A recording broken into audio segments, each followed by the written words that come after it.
Juga kita mempertimbangkan beberapa hal yang sebisa mungkin menghindari tidak ada yang namanya benturan atau potensi konflik kepentingan. Nah, seperti apa? Misalnya dari daerah.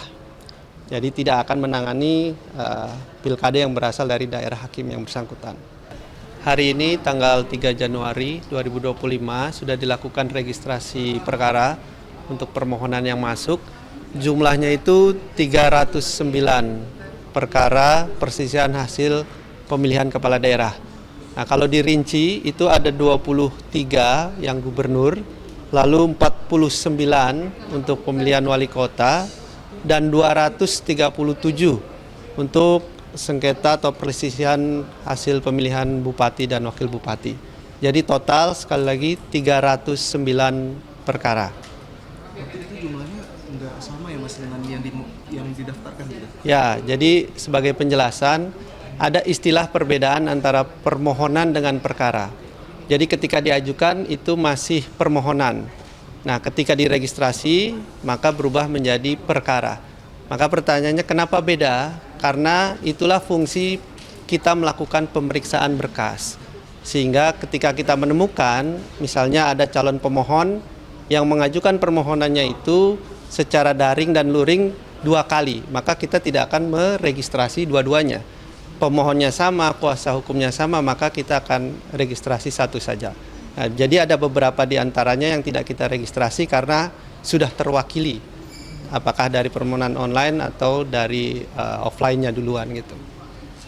Mekanisme selanjutnya Mas sampai sidang perdana nanti? Mekanisme selanjutnya ini akan dikirimkan kepada termohon, yaitu KPU daerah dengan tembusan KPU pusat termasuk kepada Bawaslu.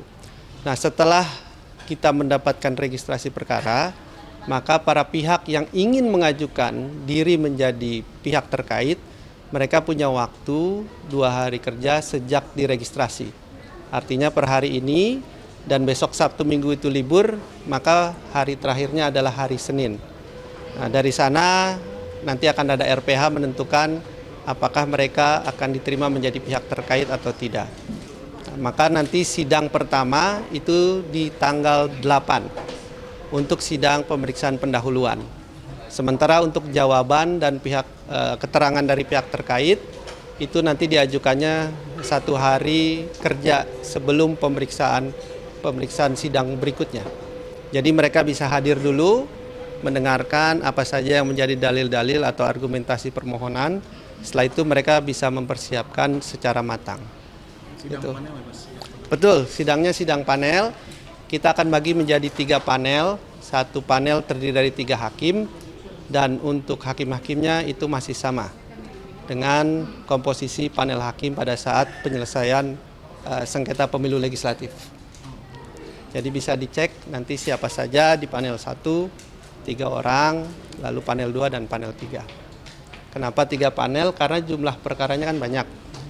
Sementara MK punya batas waktu itu 45 hari kerja.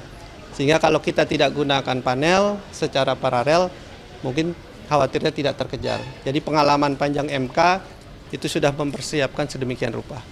Untuk pertimbangan perkara per panel itu seperti apa Mas? Ya, itu juga dipertimbangkan sama seperti pola-pola berikutnya.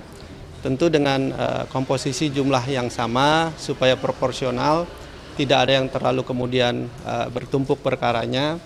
Juga kita mempertimbangkan beberapa hal yang sebisa mungkin menghindari tidak ada yang namanya benturan atau potensi konflik kepentingan. Nah, seperti apa? Misalnya dari daerah.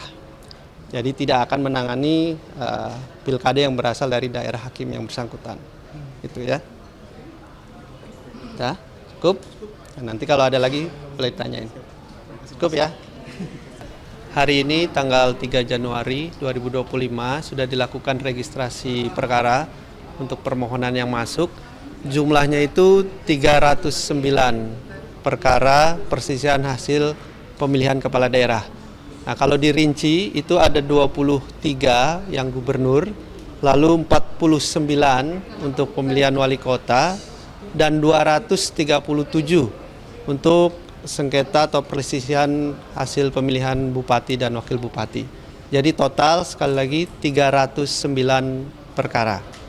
Waktu itu jumlahnya nggak sama ya Mas dengan yang didaftarkan gitu? Ya, jadi sebagai penjelasan, ada istilah perbedaan antara permohonan dengan perkara. Jadi ketika diajukan itu masih permohonan. Nah, ketika diregistrasi maka berubah menjadi perkara. Maka pertanyaannya kenapa beda? Karena itulah fungsi kita melakukan pemeriksaan berkas. Sehingga ketika kita menemukan, misalnya ada calon pemohon yang mengajukan permohonannya itu secara daring dan luring 2 kali, maka kita tidak akan meregistrasi dua-duanya. Pemohonnya sama, kuasa hukumnya sama, maka kita akan registrasi satu saja. Nah, jadi ada beberapa di antaranya yang tidak kita registrasi karena sudah terwakili, apakah dari permohonan online atau dari offline-nya duluan gitu. Ada mekanisme selanjutnya Mas sampai sidang perdana nanti? Mekanisme selanjutnya ini akan dikirimkan kepada termohon, yaitu KPU daerah dengan tembusan KPU pusat termasuk kepada Bawaslu. Nah, setelah kita mendapatkan registrasi perkara, maka para pihak yang ingin mengajukan diri menjadi pihak terkait, mereka punya waktu 2 hari kerja sejak diregistrasi.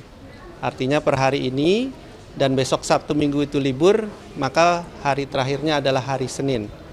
Nah, dari sana nanti akan ada RPH menentukan apakah mereka akan diterima menjadi pihak terkait atau tidak. Nah, maka nanti sidang pertama itu di tanggal 8 untuk sidang pemeriksaan pendahuluan. Sementara untuk jawaban dan keterangan dari pihak terkait itu nanti diajukannya 1 hari kerja sebelum pemeriksaan sidang berikutnya. Jadi mereka bisa hadir dulu, mendengarkan apa saja yang menjadi dalil-dalil atau argumentasi permohonan. Setelah itu mereka bisa mempersiapkan secara matang. Sidang Gitu. panel ya Mas? Betul, sidangnya sidang panel. Kita akan bagi menjadi 3 panel. 1 panel terdiri dari 3 hakim, dan untuk hakim-hakimnya itu masih sama dengan komposisi panel hakim pada saat penyelesaian sengketa pemilu legislatif. Jadi bisa dicek nanti siapa saja di panel 1, 3 orang, lalu panel 2 dan panel 3. Kenapa 3 panel? Karena jumlah perkaranya kan banyak. Sementara MK punya batas waktu itu 45 hari kerja.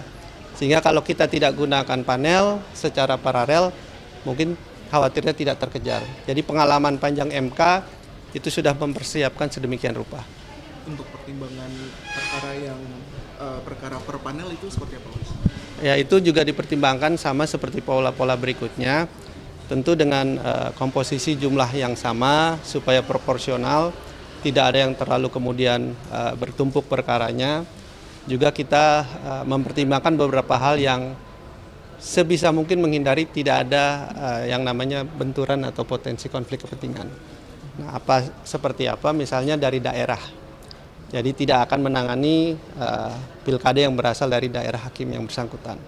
Itu ya. Cukup? Nah, nanti kalau ada lagi boleh ditanyain. Cukup ya.